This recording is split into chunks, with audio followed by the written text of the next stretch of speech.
Guys, if people are just joining right now, I've got a couple people here. I've got Ken and Rob, and they're both have written some stuff on the unseen spiritual realm and looking at maybe angels, demons, Nephilim, all this kind of stuff. And so, Rob, you were listening to some of our conversation a little while ago. I'm wondering, what were you thinking about some of the things that we were talking about? Because I know that you're also a Heiser fan, as I have become. So, yeah, I literally put it on like in the last 10 minutes, and I started listening when you start talking about, as far as I understand, you're saying, say, if someone like Goliath is not a Nephilim or not a descendant from Nephilim. Is that what you're saying? Oh, definitely not. I mean, yes, right. I am saying he's not. Yeah. And so then, therefore, how far would you go with the demons? Would you say that the Shadim, the introduction of demons, that they are not the disembodied Nephilim? Well, let me take one step back. So to a point that I discussed with AJ, and I don't know if you heard it, the one and only reason you would even imagine that Goliath had anything to do with Nephilim is because of the single verse in Numbers 13:33, period. Without that, you wouldn't even imagine that. There'd be no reason to. Okay. Did you catch my 2-hour video, nearly 2-hour video, on Scholar Fiction? Because in that, so there's an 8-minute video I uploaded titled "Responding to Joshua Bowen on the Canaanite Nephilim," and there's a Q&A done where Heiser was asked a question, and it's an old question: why Canaan? And so Heiser's like, look, this is Unseen Realm 2 territory because I don't know. Did you come across that video? Did you watch that video? Like, I don't want to repeat it if you're. For some reason, did you put out a shorter version as well? Because I remember. Oh, okay.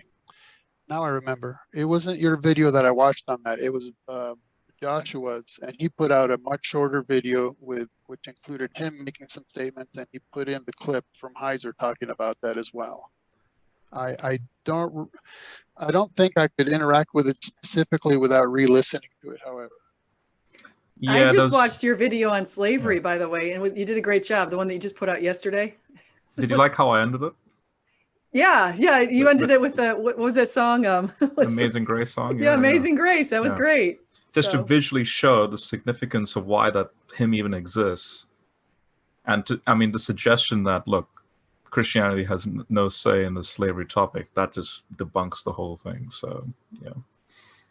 No, that was a very good video. Yeah. Good people that you included in there too. So just to go off on a tangent, but back to the one with Joshua and Skylar and and Nephilim. I have to say, I love the interactions between you three because it's hilarious. You guys make these videos, and actually this morning I just caught some video that I don't know how many years ago you guys did that, but Skylar was that aged very well. I mean, again, we don't want to derail this conversation, but I recommend you watch that. Especially the original, because that was 3 years ago. That was October 2017.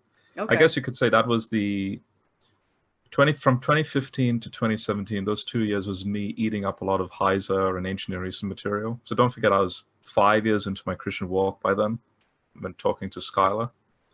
And just re-listening to that was 3 years ago. Just re-listening to it, I was quite impressed with myself. So, but yeah, there was a lot of things. Well, at least somebody was. That Skylar was. So it actually ends with Skylar saying, "Look, I really appreciate you." He's talking to me, but it's just weird. It's like now there's a bit of tension. I don't know why. Like, I'm not the one causing the tension, but yeah. Well, I had a little bit of a discussion with Skylar, and the moment he told me he's a moral relativist, I pointed out to him that you have just discredited yourself from ever condemning anything, and he apparently didn't like that. So I replied again. But coming back on the current topic, you see, it makes a lot of sense for me. So there's the yod in Numbers 13, the extra yod. The Nephilim occurs twice in Numbers 13. So they were like the Nephilim from the Nephilim. The from the Nephilim is that one with the extra yod, which is, according to Heiser, when you morphologically look at the shape of, like what you call the shape of the word in Hebrew, It Yeah, the connects back to morphology, Genesis yeah. 6. Yeah. So then he goes, okay, let's rabbit trail this out, where you have the Aramaic version for giant, in order to give that. So it's not from Nephal, fallen. How do we know the word means giant? It's because of the Aramaic equivalent, which in this case, if you're talking about the redactional process of the Torah, say in the exilic context, so like Babylonian context, so then you have a Babylonian tradition going back to this Apkallu myth. So then Enoch is connected with that, and like you have this, immediately you start having this like web of connections. And it's not just number 13. It even goes all the way into Ezekiel, which is like Ezekiel 32 with the Gobarim, Gibborim. Gibborim is the underworld, like giant like entities that are connected to the Nephilim. So the Rephaim would be another connection to that. Like, Well, okay. have you Okay. made those connections, or? See, that's one of my problems, is I will still affirm that it is on the one single verse in Numbers 13:33 that then we're going to look at the morphology of the spelling of words. We're going to look at root words, and we're going to piece all these things together to form a grand narrative that is not existent in the Bible. So, for example, Gibborim means mighty, period, point blank. It is not a people group. It does not refer to denizens of the underworld exclusively. So that alone shows you that this is all being, I'm going to use the term manipulated, not as to put down somebody's motives, but just in the literal sense of grabbing things and putting them together. Something not there. So sorry, what did you say that the Gibborim was? Gibborim, it's just a descriptive term. It means mighty. That's when we apply it to anything else, we need to remember that it just means might or mighty. Gibborim, so then where does a tradition, what's called the Traveler's Valley, so Gog and Magog's, so the Valley of Gog and Magog, that's and then it has like this mythical thing called the Traveler's Valley, the Oberim, where like the whole Moses body situation, like there's a question, why was Michael and Satan fighting over the body of Moses in Jude? And there's that whole Second Temple thing about, kind of like to use Lord of the Rings reference here, or like an analogy, where you have Frodo at the end of Lord of the Rings get onto a boat and then sail off into heaven, so to speak. It's that metaphor that you see later in Ezekiel. It's called like a cosmic ship that lurks through the underworld river, and then that's connected with, if you're going to Greco-Roman myths, so like the river Styx, where you have Tartarus on one end and the Elysium fields on the other, and then there's that river that joins between the two. And I don't know. I'm actually in the midst of coming out with a video with all these connections.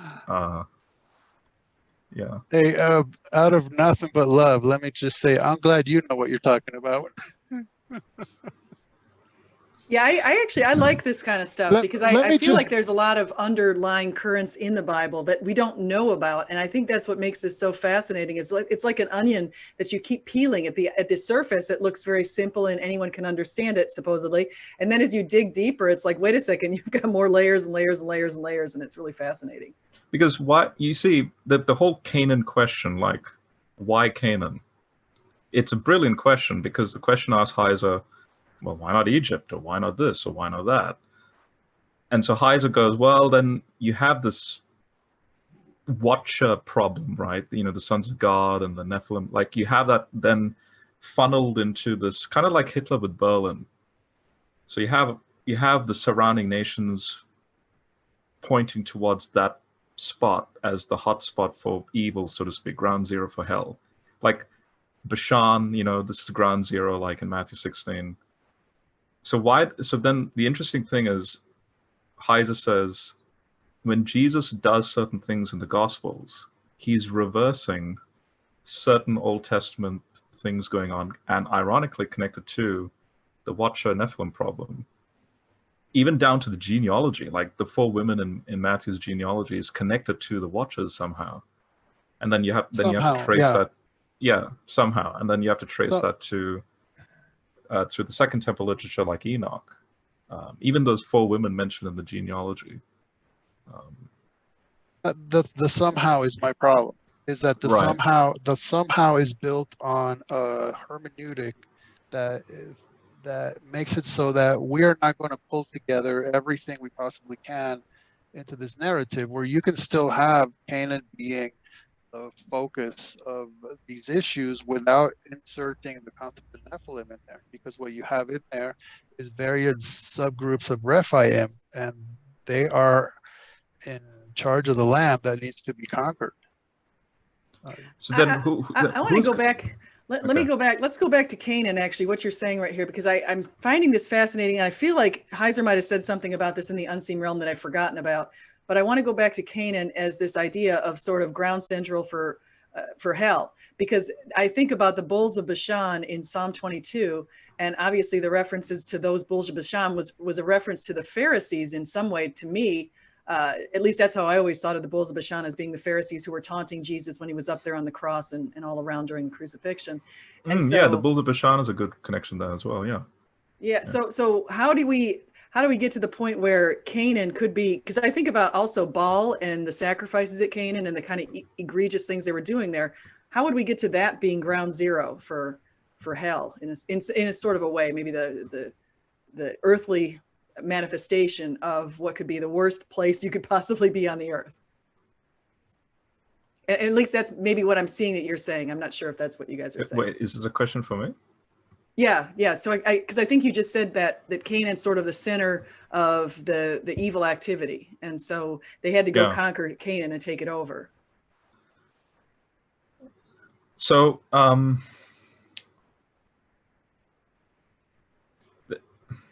trying to be succinct with this. So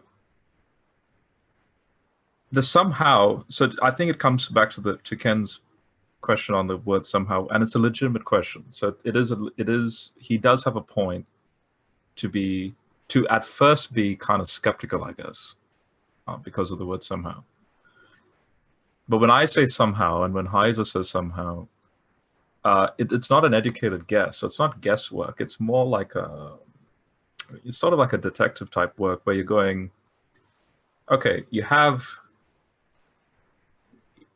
like blips on a radar screen. It's like, whoop, bang, suddenly Goliath, just out of nowhere. Like, you're fast forwarding, say, through Judges, and then you have glimpses of certain, Rephaim type groups popping here and there and so on. Then, like, say, Joshua, then Judges, and then you lead into Samuel, and then into Philistine territory, and then boom, suddenly Goliath out of nowhere, and then his brothers, and then that's it. And then fast forward into Second Temple literature, then they start to then conjecture on not only the Nephilim giant problem, but they start to conjecture on the demonology and where do these demon spirits come from. And then when you reach the New Testament narrative, you have not only Peter and Jude connect a particular type of God, like God's judgment in a particular way, to the fallen angels and what they did, but then you have them using the same Second Temple literature, like 1 Peter 3, Jesus going down into Tartarus and those particular spirits he's talking to say that you've lost. And then you have Jesus talking to the very demons, saying we have legion, and asking them for their name, and then going to this particular regions again where the Nephilim were located, like in Mark 5 with the demon man, and like the very fact that it even goes and describes him as able to break chains, and like that's all imagery to show, again, in Second Temple literature, to show their connection to the giant watcher type strength and all that stuff. So Heiser's question is, the question to Heiser was, well, why Canaan? Why does Yahweh have like an obsessive compulsive disorder, so to speak, in only this particular real estate on planet Earth? And that's a good question. So then Heiser says, well, based on Jewish myth and theology, so specifically the Bible, this region seems to be the HQ of these particular beings. Like they like, especially after the flood, they seem to choose this location as HQ. Then the drive to take them over, and now it becomes this battle of cosmic geography. So like Psalm 68 actually is a great psalm. The mountain of God versus the mountain of Bashan. So why do you, mountain of Bashan, look at envy to the mountain of God, which is in this case Sinai? And so the imagery is mountain of righteousness, so Yahweh, and mountain of sin, which is the watcher, and then Satan ultimately. And Psalm 68. So Psalm 68 says Yahweh goes up the mountain to save captives, and he then receives gifts from the captives. Psalm 68 is used by Paul in Ephesians 4. Jesus goes up the mountain, saves the captives, but then he changes the word receive to give. He gives gifts. And when do we see gifts being given? Well, Pentecost. In order to then do what? Not only reclaim the nations, but to drive out the demons and the spirits, which is what Paul says later in Acts, because he's apostle to the Gentiles. And so my question to you, Ken, would be: Are the Second Temple Jews wrong in making the connection between Nephilim and the spirits? Like, is there a hierarchy to say Watcher, then fallen angel, then say spirits, or are they all the same, one and the same thing in your perspective? You're going to have to listen to the first part of the discussion that we had. I don't want to rehearse all of it. Okay. But I would say that, you said that this is about Jewish myth and theology, specifically from the Bible, where I would say we're getting into territory of Jewish myth and theology, specifically not from the Bible, but from Apocrypha and Pseudepigrapha, mostly Second Temple era, where who knows whether this is to be categorized as folklore or historical fiction, or why this is being done with the little bit. So, for example, I would say the only reliable information we have biblically on the Nephilim is one single verse in Genesis 6:4. So why is this being done? Sometimes we know that people would look at those things about which the Bible said very little, and then take it upon themselves to expand on it. So whether they were doing that as a fraud or as historical fiction, we don't really know. But there's a reason why when we get into this territory, all of a sudden we have to, by necessity, start appealing to Apocrypha and Pseudepigrapha, because that's where all this comes from, not the Bible. Not directly, anyway. So, for example, sorry, go ahead. We both said, for example, at the same time. So back to the issue of Goliath. Why should anyone of us even imagine that Goliath has anything to do with Nephilim? Because Joshua 11. So here's the connection, and this goes into now what critical scholars would like to appeal to, and that is redactional criticism, where they're like, oh, see, Joshua is finally compiled in the exilic period, blah, blah. Because you have Joshua 11 very specifically saying the last of the giants go into Philistine territory, like Gath and so on, and then guess what? Boom, you see Goliath coming up with that.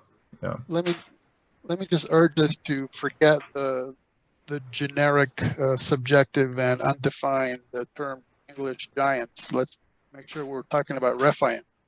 Mm-hmm. When you said the word giants, you were saying Rephaim at that point. So yeah, So of course Goliath is correlated to Rephaim because he was a Repha. By definition, he was a Philistine who were a subgroup of Anakim who were a subgroup of Rephaim. So just remember that, and let's think about it. When you refer to him as a giant, you're referring to him as a Repha. And yeah, of course, that's what he was, period. Why think that he had anything to do with Nephilim, though? That's the question. Because the word Nephilim means giant. That's all it means. Okay, let's pause there a second. Now, when you tell me the word Nephilim means giant, you haven't told me anything, because now I have to ask you what giant means.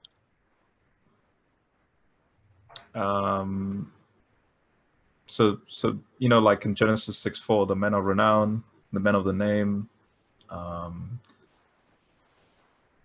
the fact that Anakim in Numbers 13 are also connected to the Nephilim, and so then when you trace that word Anakim, so okay, if you just remove the word Nephilim, because that's a transliteration, if you just say giant or giants, because it's in the plural, so divine beings, so literally in Genesis 6 it says divine beings came down and caused this unclean mixing of divine and terrestrial to make so divine beings and human women produce this unclean mixing, which is the giants. So then Numbers 13, it's like literally, in fact, if I open it right now, I can read it this way. Okay, but I'm not sure why we're gonna forego the specific Hebrew term in the verse and appeal to a vague, subjective, undefined English term. But it's not vague when you, Well, of course it is. especially when highs of. I can think of at least 4 different definitions of the word giant, so I don't know what you're talking about at this point.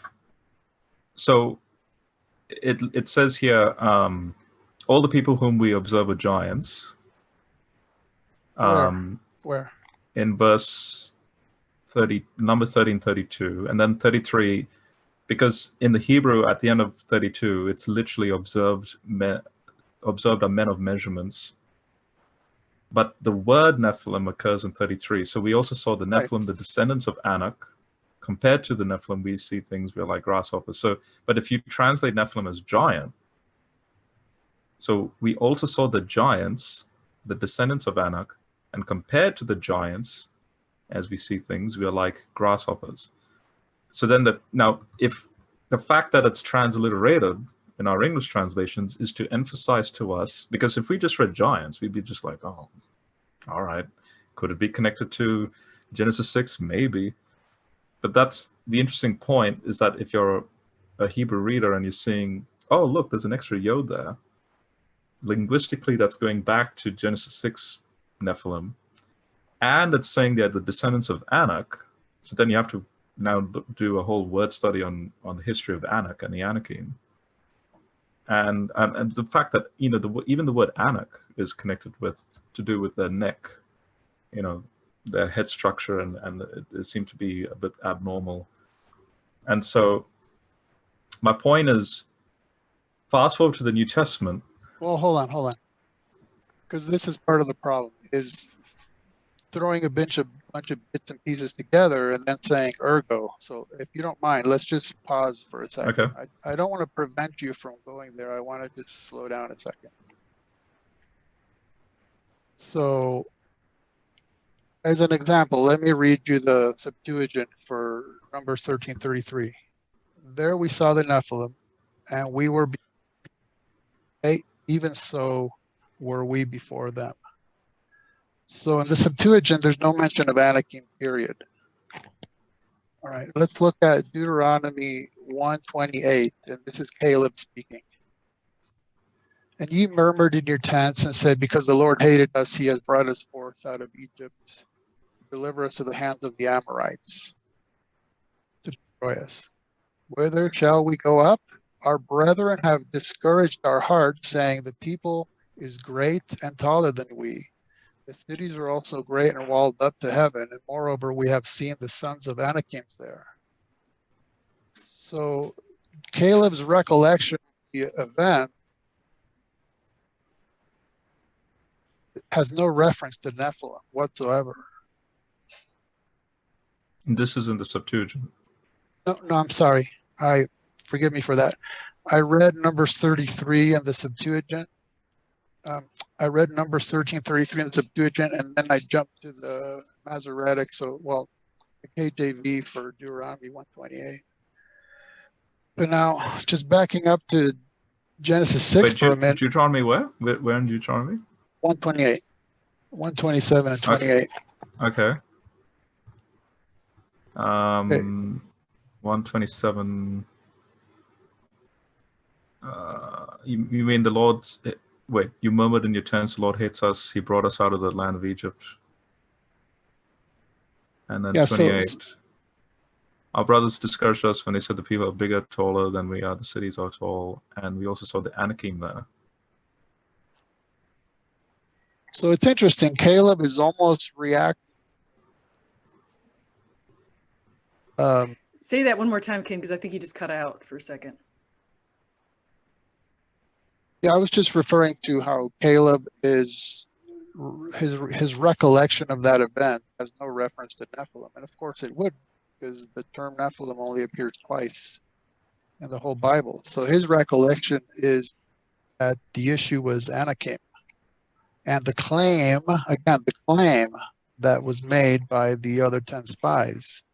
Keep in mind, we are still having this discussion as if what the evil report said was accurate. That's a fundamental level error. So now, if we go, Ken, I will be honest, I'm still confused with what you're trying to say. So, who are the Anakim? Who are the Nephilim in number 13? Where did they come from?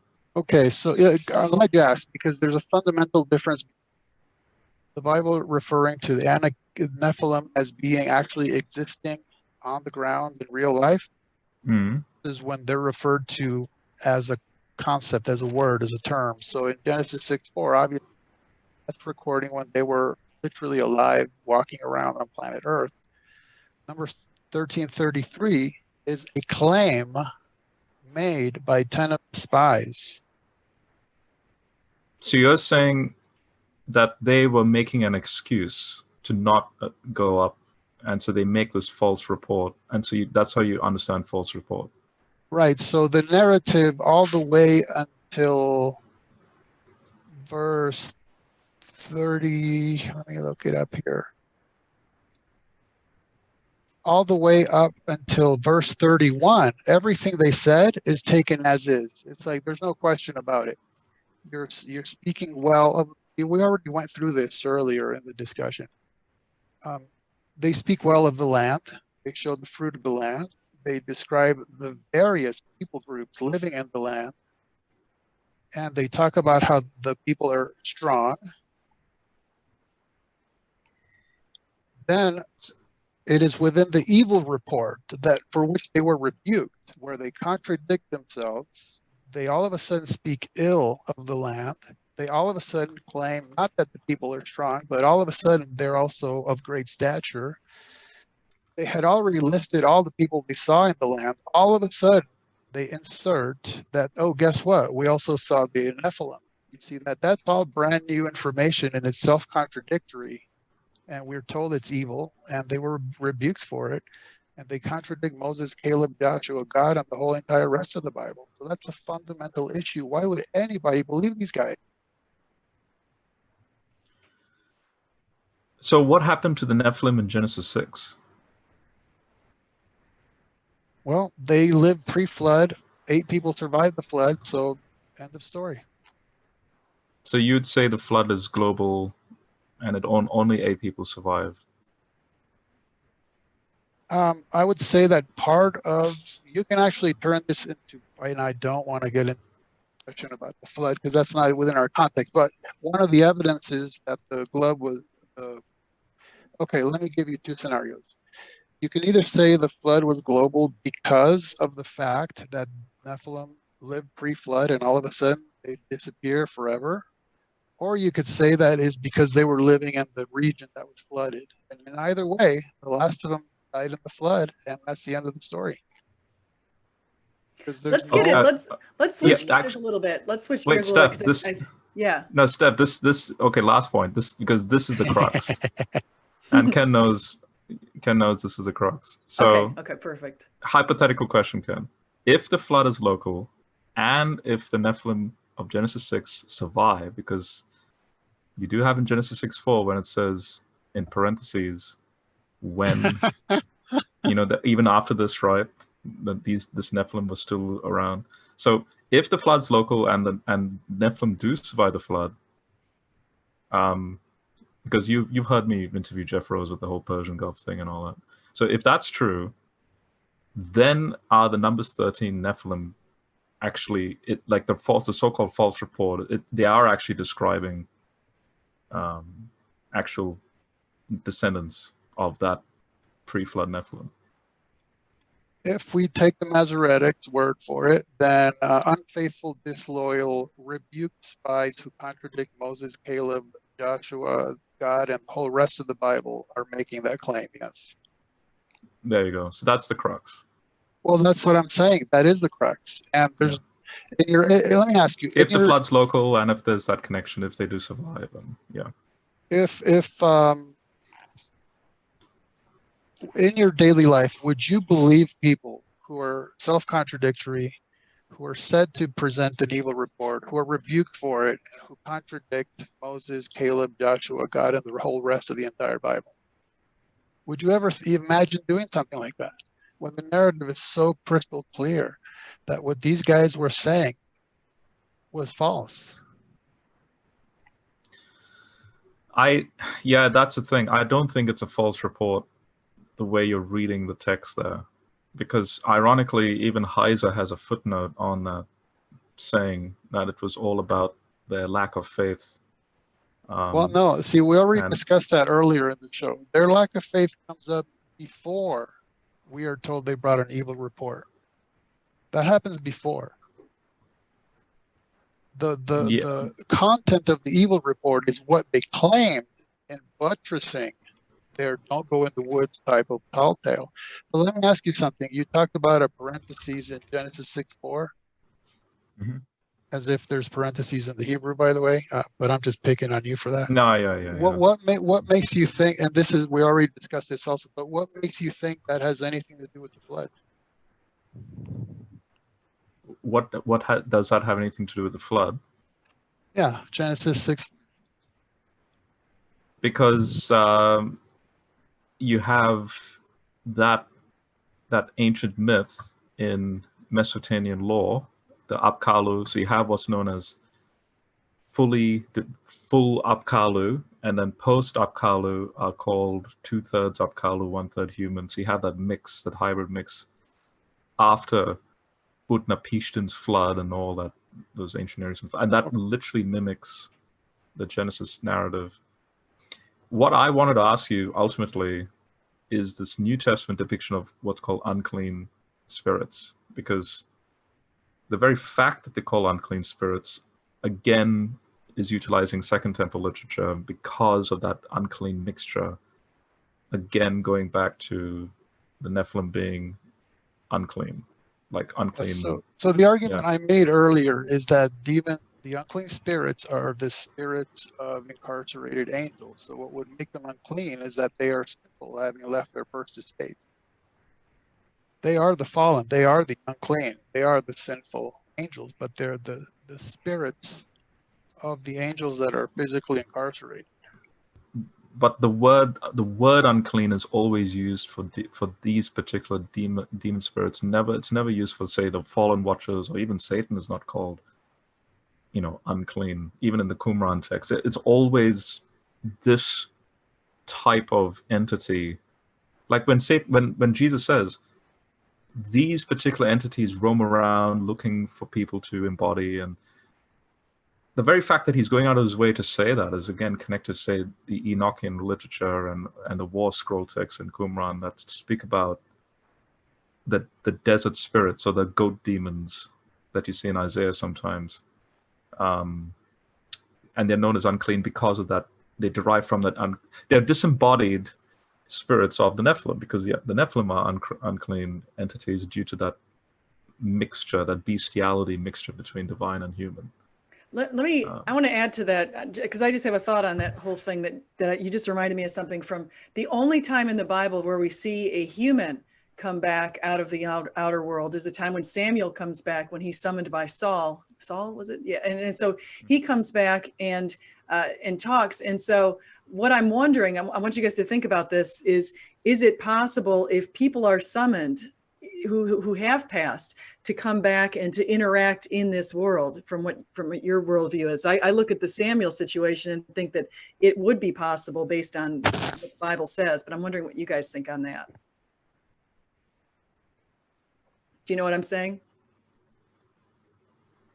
Because I'm wondering about humans being unclean as well.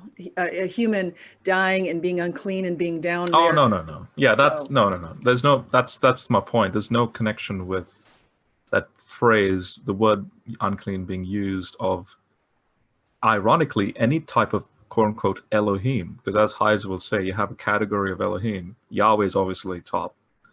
Samuel's at the bottom. But a particular type of Elohim, the Shadim, the demons, which are, so Deuteronomy 32:17 literally says, post-flood, and especially the emergence of, say, Abraham, that then this thing known as Israel emerges, and then the Exodus takes place. Literally, 32:17 says, then Israel started to worship new gods.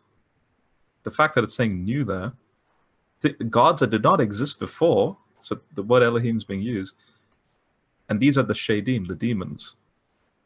So then that's why Jews were asking this question, well, where do they come from, right? And then the whole thing on, oh, okay, are they the disembodied Nephilim that are lurking around? And that's why they call them unclean. Well, yeah, that would fit my theory too, because it is only when the angels are incarcerated that demons come into existence. But SJ, the Bible's not extremely specific, but as far as we can tell, absent from the body is present with the Lord, so that the issue with Samuel, if issue with Samuel would have been a unique one, where God allowed something to happen that generally did not happen. And in fact, that might be part of the reason why when Samuel appears, the medium of Endor freaks out, right? She yells out.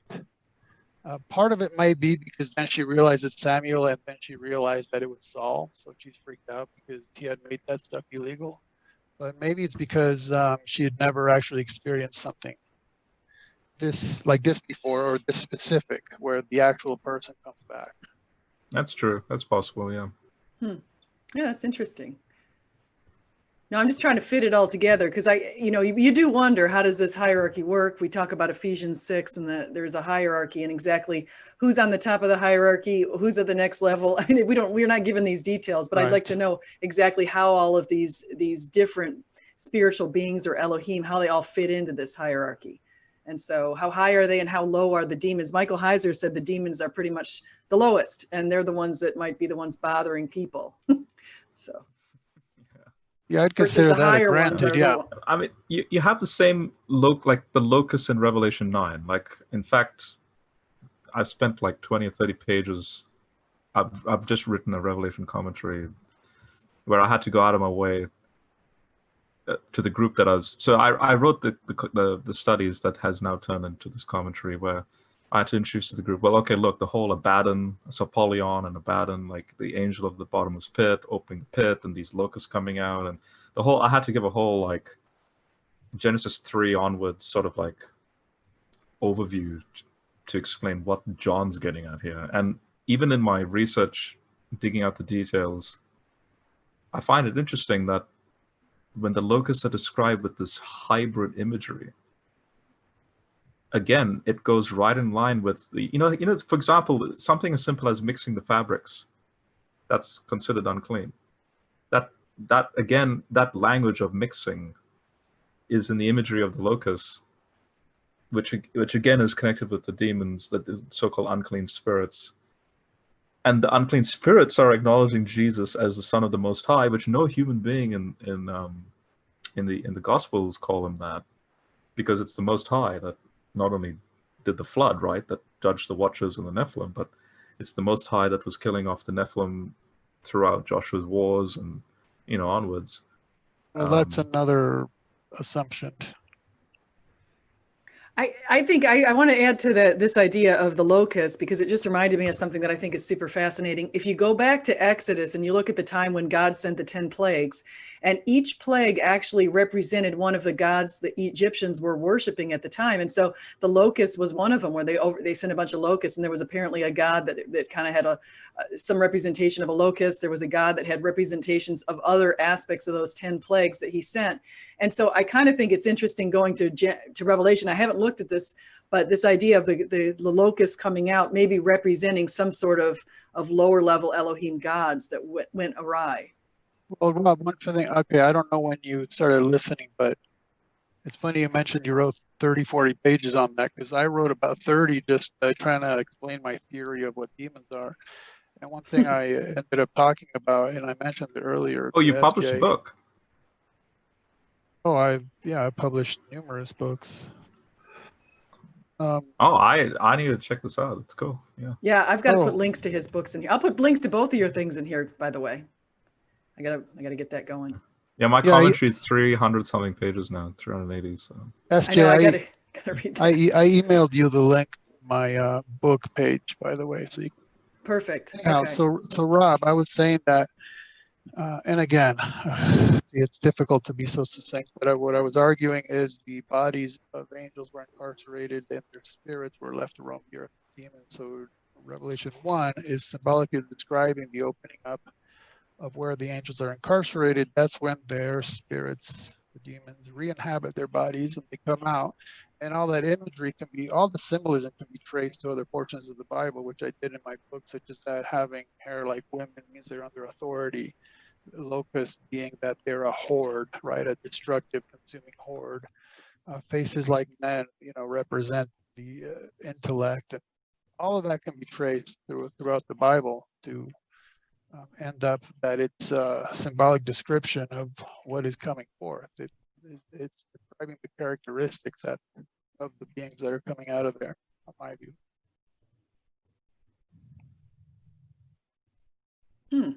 How does that fit your view, Rob? And by the way, Apollyon, aka Abaddon, is one of the 3 and possibly 4 names of angels in the Bible.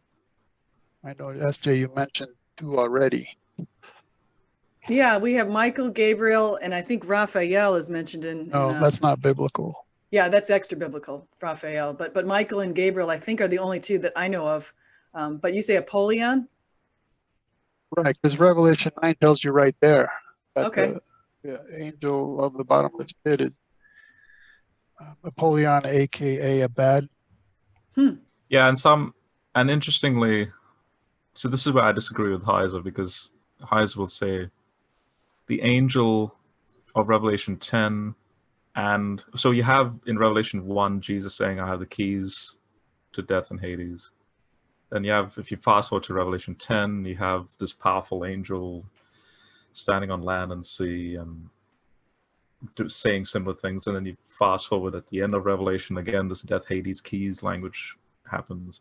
So then a lot of scholars are like, look, so G.K. Beale and Heiser, they'll say, look, Revelation 9 is actually that same angel. It's a good guy, basically. It could be Jesus, sort of going down and unlocking the gates of hell.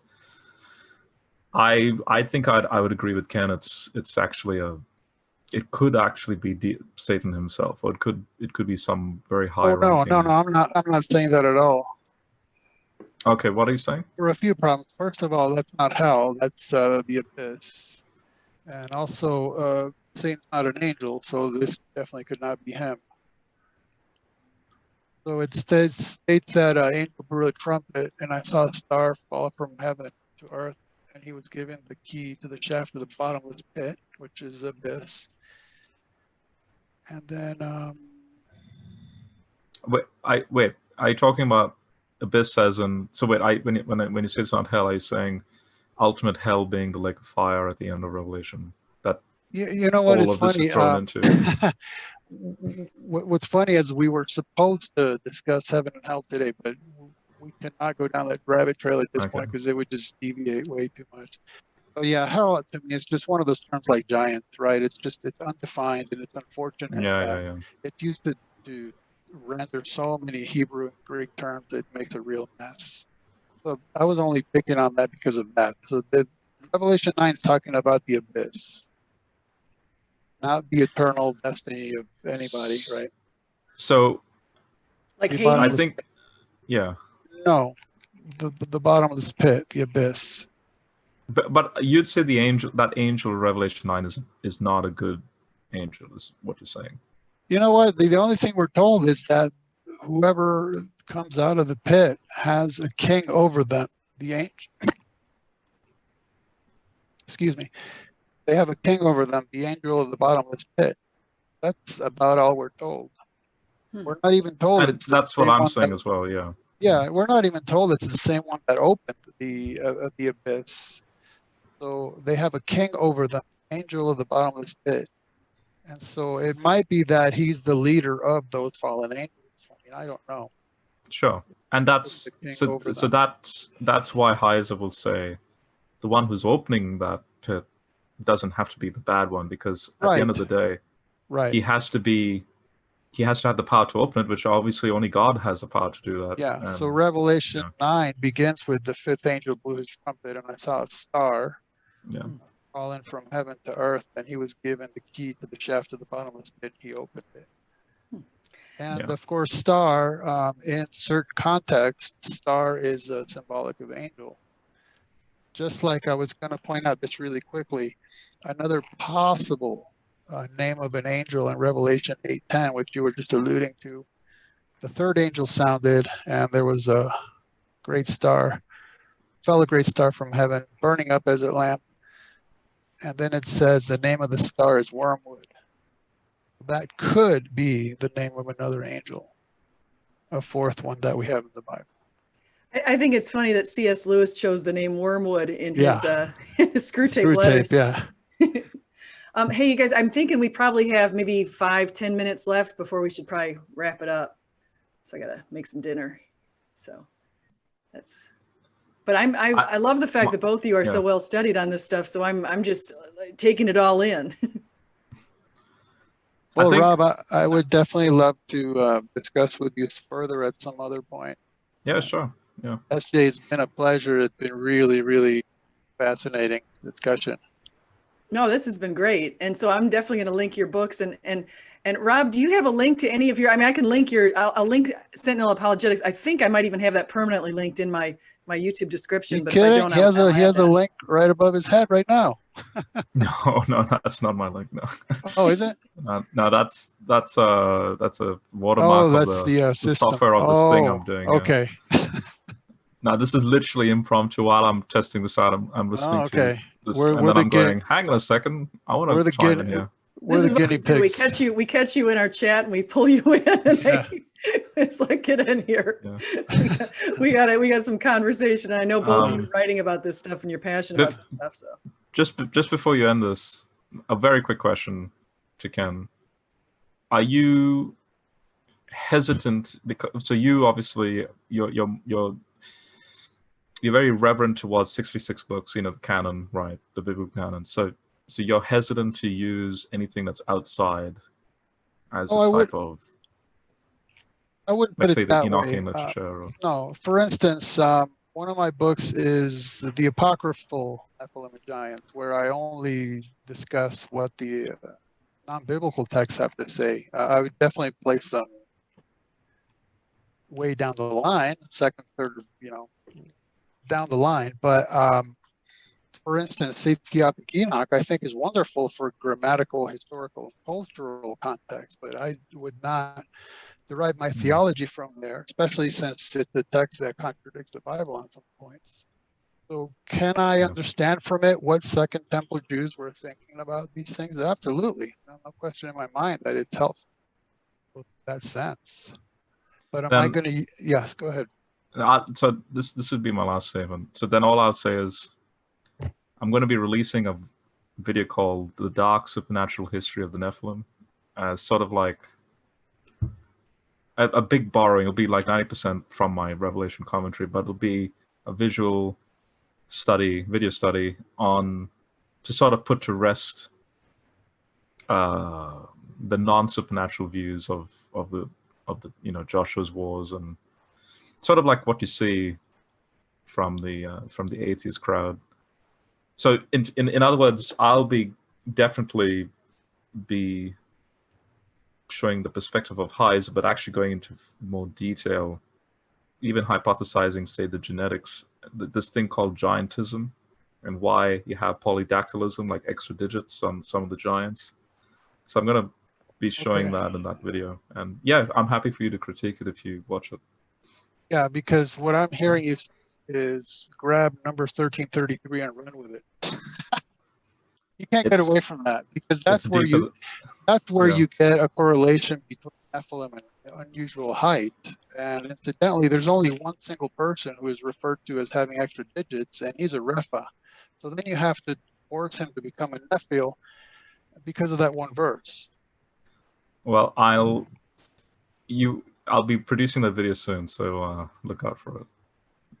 Well, and I'll be tackling all of those questions. Yeah. Well, it sounds very interesting with both of you. I think I have people in the chat saying they'd like to see a debate between you guys. So, well, we could definitely have an iron sharpening discussion. I think it's always good to do that, because it actually now I'm more interested to do some deep digging, because I want to know all the verses that both of you have mentioned here. I want to go into those and figure out what's going on, and also go back to Enoch and look at these extra. I do like looking at the stuff outside of the Bible, just because Enoch, for example, was referenced in the Qumran, and the Essenes were supposed to be very conservative relative to what they considered the Pharisees to be. And so I think that some of their stuff is legitimate as far as looking at it. I know it might contradict, and so then we have to look at that. And maybe that's one of the reasons why they've been excluded by Jewish people of late, or at least maybe since, I don't know, since always, or since the Talmud came out. But I don't know. I could be wrong about that. I don't know exactly when did the book of Enoch and all of these books, when was it decided that they weren't going to be included in the Jewish canon? Oh, that Enoch thing was actually late in the early church. We're talking 2nd, 3rd century. And so if Christians were using that stuff, you had, in that Revelation commentary, I actually show how early church fathers did an equivalent of a C.S. Lewis, kind of like the Lion Witch Wardrobe sort of fantasy fiction, but in a theological sense. They actually did that with the Nephilim, Tartarus, because, for example, the Lazarus story, the resurrection of Lazarus, not the other one, more of the actual event. Lazarus, the brother of Mary and Martha. Yeah. So there's, I have a page length commentary by one church father that goes out of his way to say, I wonder what was happening when Jesus shouted out the words, Lazarus, come out. So this is typical of the patristics, where they'll go, oh, okay, there's like as if time paused and Jesus went into Tartarus, and then he's having a debate and a dialogue with, in this case, the Watcher spirits, because he's drawing from 1 Peter 3, that you're going to lose this fight, and that's why I'm able to call Lazarus back. It's just amazing to see how these Christians were thinking. So yeah, I'd like to dig if into all that. of these, if all these threads are not, if all these threads are not there, that they're not connected to Genesis 6. In fact, let me put it this way: this is the crux of Heiser's argument in reversing Hermon. Genesis 6, 1-4 is the crux for everything you see moving forward in the Bible, especially Jesus in the New Testament. That's a pretty bold claim, but I think what Ken's saying is Genesis 6, 1-4 is just that one-time event that was settled with the flood. That's it, and there's no connection. Maybe the Nephilim that died in the flood became the Shadim that roam around afterwards, but that may be the extent of it. There's no actual connection to why Canaan. Why are the Anakim and the Rephaim giants? Why do they then connect to the underground, the Gobarim, I may be mispronouncing that word. Giborim. Gibborim, like in Ezekiel 32. Yeah, these you see, when I'm not a specialist in the languages, but I make the connections. I see the breadcrumb trail that Heise is making, and it makes a lot of sense. It does make a lot of sense. So, the only problem is that some of its crumbs are a little bit crummy. So if anything, maybe I could put it this way. If there is this progression from Genesis 6 all the way through into the eschaton, it's not based on the reality of biblical theology. It's based on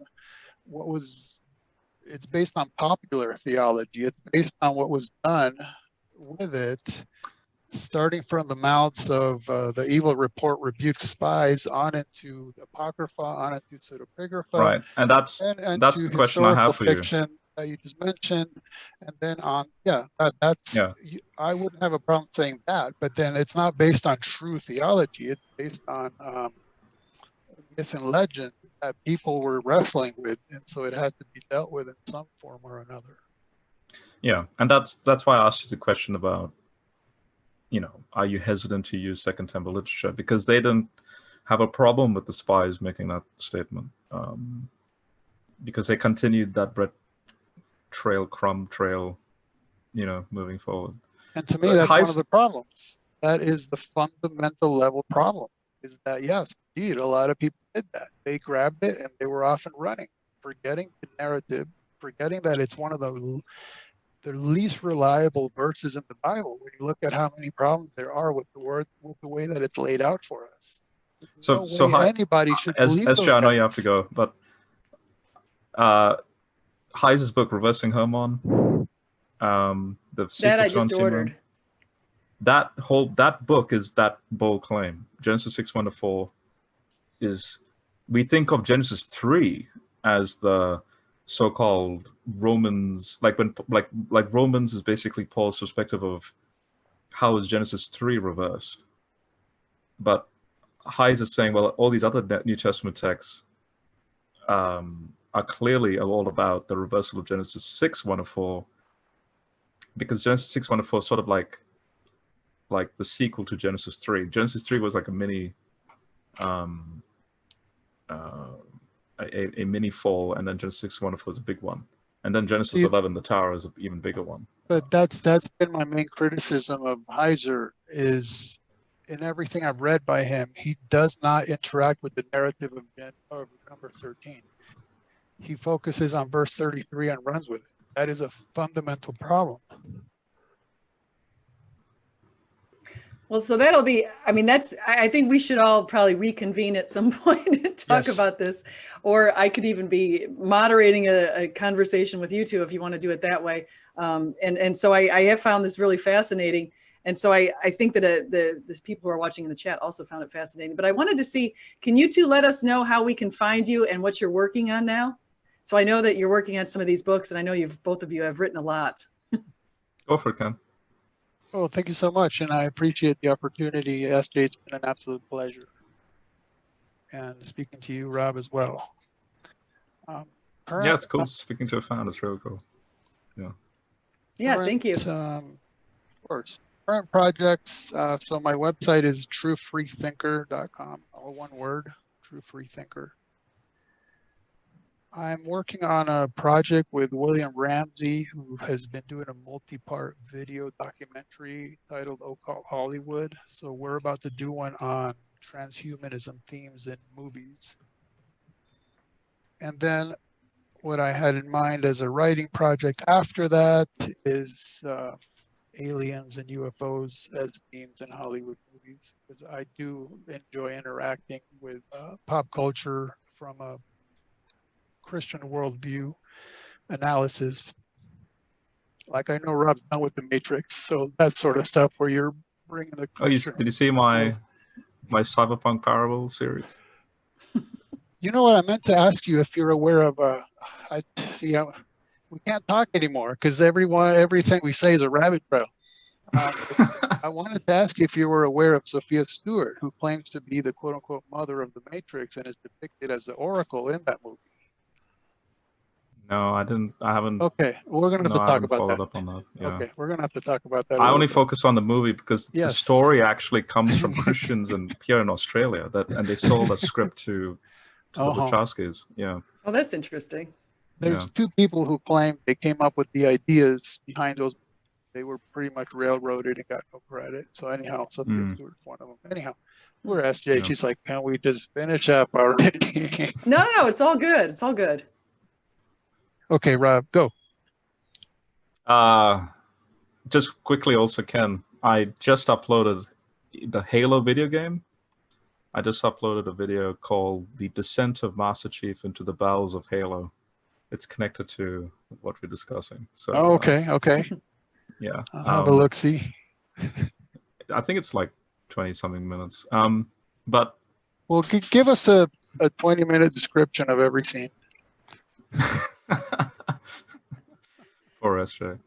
No, I like that. You know, the nice thing is about both of you is I noticed you both have this similar passion that I have too, is there's something about the Bible and about learning about Christianity that just is exciting. And you want to dig deep into it. It's so funny how it's like that because when I was a young kid raised in a Catholic school, I was never excited about this stuff. And you know what? That's part of why, I mean, I've written, I don't know, maybe books just on the issue of Nephilim and giants, because you read one single verse in Genesis 6:4, and all of a sudden you're having to figure out what are angels, what are demons, what are Nephilim, what are giants, what's the timeline. You're into a ton of extremely complicated, very detailed issues. Mm-hmm. Yeah, I'm going to blow it out of the water with that video. So, but well, I'll be pouring a little bit of water on it. Oh my gosh. You know what I always say is when we sharpen iron with iron, someone tends to get cut. That's true. But it's all in love, you know. That's all good. We're all searching for the truth. I mean, the bottom line is whatever it takes for us to find the truth. And so we try to find the evidence that's been provided us and put it together. So.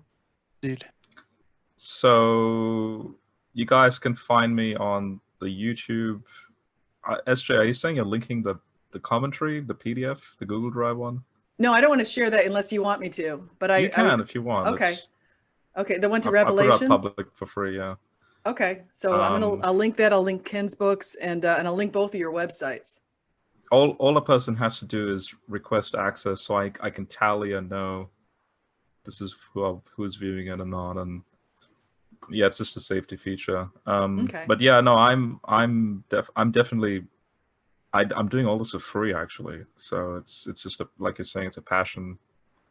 And the next project I'll be working on, in fact, I'm meant to be transferring all that into video audio format. So like the central commentary on Ephesians, Revelation, that's still a work in progress. The group that I've been writing for, they're asking me now to do Mark. I was actually meant to do Daniel. That's why I prepared the bibliography and all that for Daniel. But so I might be doing Daniel sort of like secretly at the side, but Mark will be the main focus moving forward now that we finished Revelation. So now I like what you've done on Daniel. I have to say I read all of your stuff on Daniel, and you and I are in exact agreement as far as the dating of Daniel and all these other topics that we could go way down a rabbit trail on that because that fires me up. That's something in fact, I have a few more videos to be released on that because I need to touch on Darius the Mede and that's another thing, Dr. Josh. II and all that. Yeah, that's definitely. And actually, Rob, I think it would be great if you took your Revelation and put that on video, maybe in a series of videos or something like that, because then I could listen to it riding on my bike.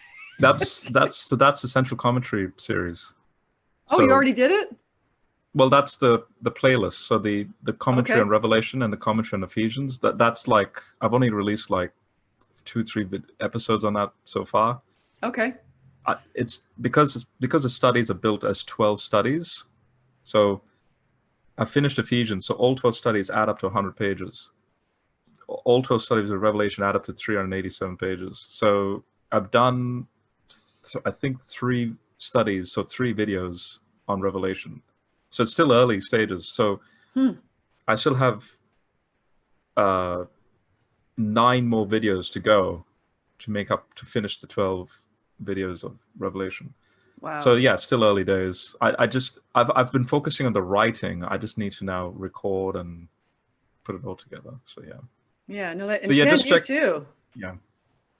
Just stay on the channel and also check out the blog for any updates. And yeah, I'm pretty much everywhere now. So Yes, yeah.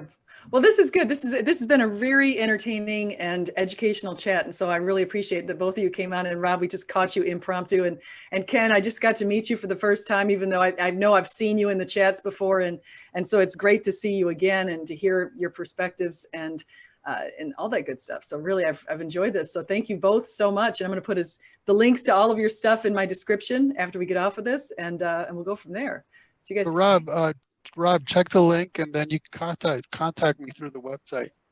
definitely. And SJ, sometime I would love to discuss atheism with you, because you do some great work in that area. Discuss what? Atheism. Oh, yeah.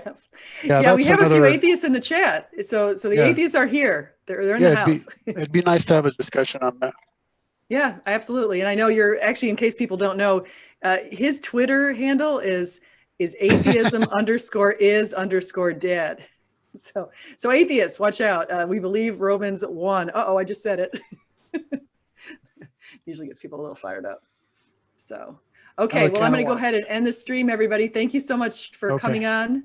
And please, everybody, like, subscribe, and do come again. And Jesus is the way, the truth, and the life. So here we go. And okay, so